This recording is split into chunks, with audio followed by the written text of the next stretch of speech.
What's up, everybody? Today I'm bringing you my top underrated subclasses for each class. The reason I think this is worth talking about is because they're underplayed, often overlooked because of other flashier subclasses, but these ones are special in their own right. Let's do this. For the Artificer, I have to go with Alchemist. Now, that's not saying the Alchemist is good, that's saying it's underrated because most people rate it as completely unplayable. However, with the proper build, it can be playable. If you guys want to see my favorite Alchemist build, you can check out the Battle Chemist. For the Barbarian, I'm going to go with the Battle Rager, often completely slept on. There's two really main reasons for that.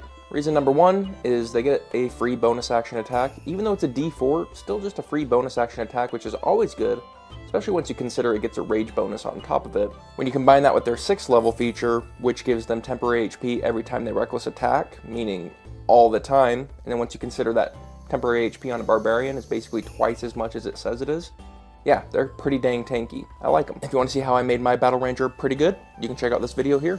Next up is Bard, and it's easily the College of Valor for me. The College of Valor increases your flexibility and survivability so dang much, and I think it's incredibly underrated. If you want to see how I like to build my Valor Bards, you can check this out, the Bardcher.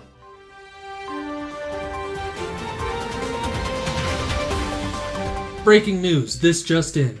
This man, Sage from D&D Daily, has just released a packet for 13 subclasses, one subclass for each of the classes of D&D 5e. This packet, called the Hidden Collection of Combat Styles, features a new take on every class in its subclass, giving it a new style. And what's this? I'm hearing that this packet is available right now on the D&D Daily Patreon for $15, or each subclass is available for $3 each if you just want your favorite one. So make sure to check out the link down below to get your own packet in the Hidden Collection of Combat Styles. And with that, back to your regularly scheduled program. Cleric is another easy one for me. I'm going to go with the Knowledge Domain Cleric. Basically, no one thinks of the Knowledge Domain Cleric, but it's a subclass that makes the Cleric into an incredible skill monkey. It allows them to do something that other Clerics just can't. If you guys haven't tried a Knowledge Domain Cleric skill monkey, I highly recommend it. And if you want to see how I did my build, and maybe even some flavor inspiration, check out the Corpse Collector. Druid, another easy one for me. Druid of the Land. Druid of the Land is completely overlooked, and I can see why. All these newer subclasses have spell lists, as well as a bunch of other cool stuff, where Druid of the Land is basically pretty much just new spell lists. But what I find with Druid of the Land is that they inspire some of the most interesting flavor builds for me. You can do an urban druid, who their circle is actually urban human environment. We're also part of nature. Or the Insectomancer, that's another one that is a flavor build. Now those videos are older, so forgive me for them being what they were, but I still appreciate them for what they are. For the fighter, I gotta go Arcane Archer. I could do several fighters though, but Arcane Archer is often seen as really, really bad, but it's just not. I'm not gonna say it's great, it's more mid-tier, but it's not bad. Once you consider that the Entangling Arrow is really stinking good, like it's really solid, you kind of ignore all the other arrows. And even though you only get the 2, those 2 go pretty far when they're both ensnaring arrows. So it's kind of like an interesting evaluation, because you would think you evaluate all of the arrows as a whole, but you really don't. You just take the best and you evaluate it. What if I get 2 of those? Not bad. It's not a typical Arcane Archer, but I have done one that you guys can check out, the Mounted Spellbow. You guys might be interested in it. For the Monk, easily Kensei for me. I mean, I get that Monk is pretty weak. I get that people, they crap on them all the time. But yo, Kenseis can slap. They have incredibly high accuracy, and once you combine that with Sharpshooter, they can deal out tons of damage super consistently, and they have the mobility as an archer to do hit and runs. They have a pretty dang good setup. Now, a lot of people like the Kensei for the up close and far. I tend to just try and be as much of an archer as possible. If you guys really want a detailed breakdown on the Kensei, you can find it here in this Y'all Are Sleeping on the Kensei video. Paladin, I gotta go Oath of Glory. Now, Oath of Glory was kind of seen as underpowered when it first came out, but I think people warmed up to it a little bit. The main thing about Paladins is all of them are super solid and the subclasses don't differ that much, but where Oath of Glory really stands out is once it hits level 9 and it gets the haste spell, which it can cast on its steed and greater steed, and then once you combine that with its aura that gives increased movement speed, you become potentially the most mobile character in the entire game.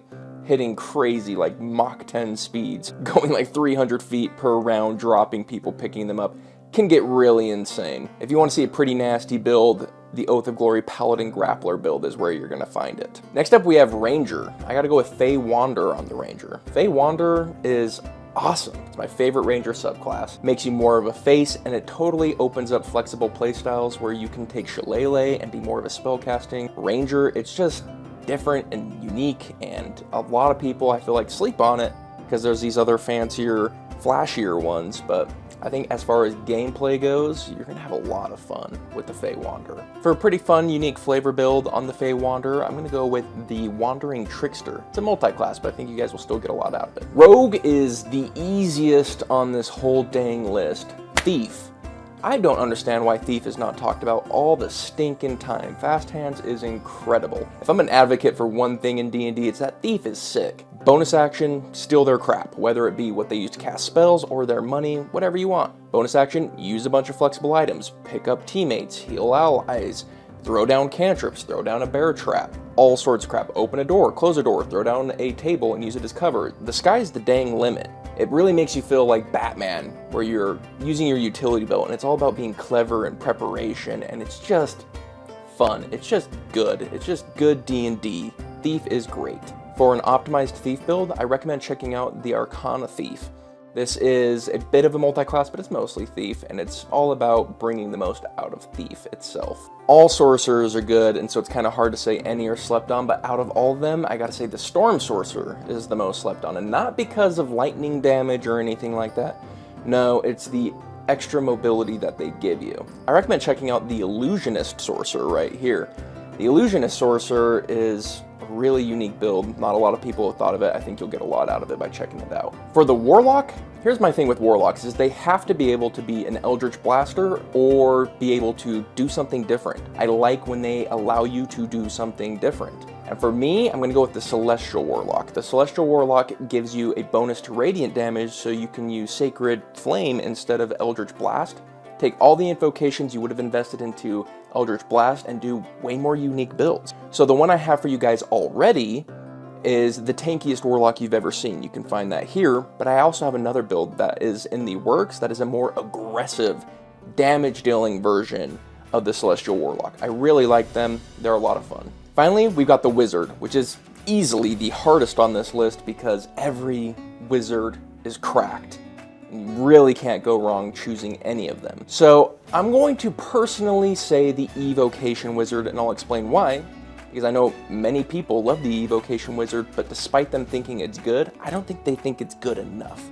And the reason why is the synergies that Evocation has with Conjuration are really numerous and special and unique.